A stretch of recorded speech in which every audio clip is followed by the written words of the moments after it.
இடியாப்ப சிக்கல் கேள்விப்பட்டிருப்போம். ஆனால் தற்போது இடியாப்பம் விற்பனை செய்யவே சிக்கல் எழுந்திருக்கிறது. ஆம், இனி இடியாப்பம் விற்பவர்களும் உணவு பாதுகாப்புத்துறை உரிமம் பெற்று விற்பனை செய்ய வேண்டும் என்று தமிழக உணவு பாதுகாப்புத்துறை உத்தரவிட்டுள்ளது.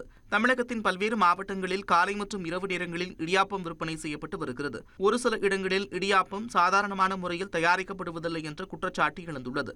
இதனால் இடியாப்பம் விற்பவர்கள் உணவு பாதுகாப்புத்துறை உரிமத்தை முறையாக பெற வேண்டும் என்று தெரிவிக்கப்பட்டுள்ளது. சைக்கிள் மற்றும் இருசக்கர வாகனங்களில் இடியாப்பம் விற்பவர்கள் உணவு பாதுகாப்புத்துறை வழிகாட்டுதலின்படி தயாரிக்க வேண்டும் என்றும், காய்ச்சல், நோய் தொற்று பாதிப்பு இருப்பவர்கள் இந்த விற்பனையில் ஈடுபட வேண்டாம் என்றும் அறிவுறுத்தப்பட்டுள்ளது. உணவு பாதுகாப்பு உரிமத்தை ஆன்லைனில் இலவசமாக பெற்றுக் கொள்ளலாம் என்று தெரிவித்துள்ள உணவு பாதுகாப்புத்துறை, உரிமத்தை ஆண்டிற்கு ஒருமுறை புதுப்பிக்க வேண்டும் என்றும் உத்தரவிட்டுள்ளது.